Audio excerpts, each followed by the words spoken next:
ತಾಲೂಕಿನ ಕೊಳಾಲ ಹೋಬಳಿಯ ಗೆಜ್ಮುದ್ದೇನಹಳ್ಳಿ ಹೊಳೆನಂಜುಂಡೇಶ್ವರ ಸ್ವಾಮಿ ದೇವಾಲಯದಲ್ಲಿ ಜಾತ್ರಾ ಮಹೋತ್ಸವ ಬುಧವಾರ ನೆರವೇರಿತು.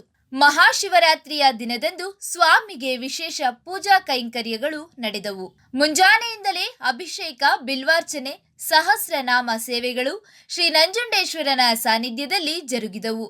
ಜಾತ್ರಾ ಮಹೋತ್ಸವದ ಅಂಗವಾಗಿ ವಿವಿಧ ತಾಲೂಕುಗಳಿಂದ ಸಾವಿರಾರು ಭಕ್ತರು ಆಗಮಿಸಿ ದೇವರ ದರ್ಶನ ಪಡೆದರು.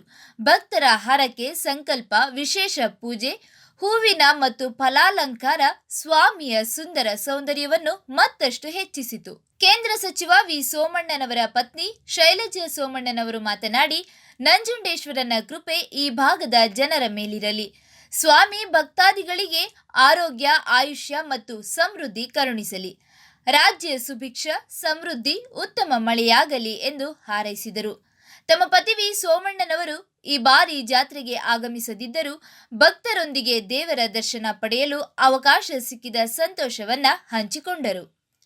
ಮಹಾ ಹಬ್ಬದ ಒಂದು ವಾತಾವರಣ ನೋಡಿ ಬಹಳ ಖುಷಿ ಆಗ್ತಿದೆ.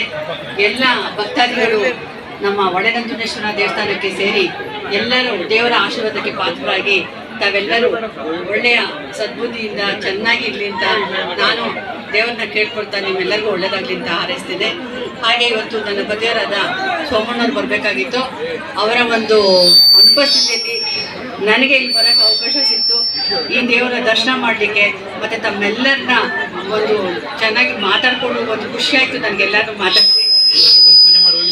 ಹೋದ ವರ್ಷ ಬಂದು ಎಲೆಕ್ಷನ್ ನಿಂತ್ಕೊಳ್ಳೋಕೆ ಮುಂಚೆ ಬಂದು ಇಲ್ಲಿ ದೇವ್ರನ್ನ ಆಶೀರ್ವಾದ ಕೇಳ್ಕೊಂಡು ಹೋಗಿರೋ ಆ ದೇವರ ಆಶೀರ್ವಾದ ಹಾಗೆ ನಿಮ್ಮೆಲ್ಲರ ಒಂದು ಭಕ್ತಾದಿಗಳ ಆಶೀರ್ವಾದದಿಂದ ಸೋಮಣ್ಣನ ಜಯಬೇರಿ ಬಾರಿಸಿ MP ಆಗಿ ಹಾಗೆ ನಿಮ್ಮೆಲ್ಲರ ಒಂದು ಇದರಲ್ಲಿ ಒಂದು ಸೆಂಟ್ರಲ್ ಮಿನಿಸ್ಟರ್ ಆಗಿದ್ದಾರೆ. ಮೋದಿ ಅವರ ಗೌರ್ಮೆಂಟಲ್ಲಿ ಅವರು ಮಿನಿಸ್ಟರ್ ಆಗಿರೋದು ಭಾಳ ಒಂದು ಸಂತೋಷಕರವಾದ ವಿಷಯ. ನಮಗೆಲ್ಲ ಗೊತ್ತೇ ಇದೆ ಮೋದಿ ಅವರು ಇವತ್ತು ಯಾವ ರೀತಿ ಜನಪರ ಕೆಲಸ ಮಾಡ್ತಾ ಇದ್ದಾರೆ, ಯಾವ ರೀತಿ ಎಲ್ಲರಿಗೂ ಒಂದು ಕೃಷಿ ಇರ್ಬೋದು, ತಾಂತ್ರಿಕ ವರ್ಗದಲ್ಲಿ ಇರ್ಬೋದು, ಎಲ್ಲರಲ್ಲೂ ಒಂದು ಜನರಿಗೂ ಒಳ್ಳೆಯದಾಗಲಿಕ್ಕೆ ಪ್ರಯತ್ನ ಪಡ್ತಿದ್ದಾರೆ. 102ನೇ ವರ್ಷ ಅಂದರೆ ಶತಮಾನ ಮುಗಿಸಿ 2 ವರ್ಷಕ್ಕೆ ಪಾದಾರ್ಪಣೆ ಆಗಿದೆ. ಈ ದೇವಾಲಯವು ಸುಪ್ರಸಿದ್ಧವಾಗಿದೆ. ಇಲ್ಲಿ ಬರೋ ಭಕ್ತಾದಿಗಳಿಗೆ ಕಿವಿ ಸೋಲೋದು, ಕಿವಿ ನೋವು, ಗಂಟುಗಳು, ಶರೀರದಲ್ಲಿ ಏನೇ ಸಮಸ್ಯೆ ಇದ್ದರೂ ಅವ್ರು ಅರ್ಕೆ ಮಾಡ್ಕೊತಾರೆ. ಅದನ್ನು ಬೆಳ್ಳಿ ರೂಪದಲ್ಲಿ ಕಿವಿ ಗಂಟುಗಳನ್ನು ಮಾಡಿಸ್ಕೊಳ್ಳೋಂಥ ಪದ್ಧತಿ ಇದೆ. ಹಾಗೂ ಮುಡಿ ಕೊಡ್ತಾರೆ. ಮತ್ತು ಒಬ್ಬಟ್ಟಿಗೆ ಮಾಡಿಸಿ ಊಟ ಮಾಡಿಸೋಂಥ ಪದ್ಧತಿಯನ್ನು ಸಹ ಭಕ್ತಾದಿಗಳು ಇಟ್ಕೊಂಡಿದ್ದಾರೆ. ಪ್ರತಿ ಸೋಮವಾರ ಪೂಜಾ ಕೈಕಾರ್ಯಗಳು ನಡೀತವೆ. ಪ್ರತಿದಿನವೂ ಪೂಜೆ ಇರುತ್ತೆ. ವಿಶೇಷವಾಗಿ ಸೋಮವಾರಗಳು ನಡೀತವೆ. ಹಾಗೂ ಕಾರ್ತಿಕ ಮಾಸ ಮತ್ತು ಶಿವರಾತ್ರಿ ಹಬ್ಬದ ವಿಶೇಷವಾಗಿ ಜಾತ್ರಾ ಮಹೋತ್ಸವ ನಡೆಯುತ್ತೆ. ಅದರಲ್ಲಿ ಕಾರ್ತಿಕ ಮಾಸ ಸೋಮವಾರ 4 ಬಂದರೂ ವಿಶೇಷ ಅಲಂಕಾರಗಳು, ಶಿವರಾತ್ರಿ ಹಬ್ಬದ ದಿನ ವಿಶೇಷ ಅಲಂಕಾರ, ಹಾಗೂ ಶಿವರಾತ್ರಿ ಕಾರ್ತಿಕದಲ್ಲಿ ಅನ್ನಸಮರ್ಪಣೆ, ಪಾನಕ, ಮಜ್ಜಿಗೆ, ಹೆಸರುಬೇಳೆ ವಿನಿಯೋಗ ಸಹ ಇರುತ್ತದೆ. ಹಾಗೂ ಬರುವ ಭಕ್ತಾದಿಗಳಿಗೆ ನೀರಿನ ವ್ಯವಸ್ಥೆ, ನೆರಳಿನ ವ್ಯವಸ್ಥೆ ಹಾಗೂ ಎಲ್ಲ ಸೌಕರ್ಯವನ್ನು ನಮ್ಮ ದೇವಸ್ಥಾನ ವತಿಯಿಂದ ಮಾಡಿಕೊಳ್ಳಲಾಗಿದೆ. ಮುತ್ತುರಾಜ್, ಹೊಸಕೋಟೆ, ಕಹಳೆ ಕೂಗು ನ್ಯೂಸ್ ಕನ್ನಡ. ಇದು ನಿಮ್ಮ ಕೂಗು, ನಮ್ಮ ಧ್ವನಿ.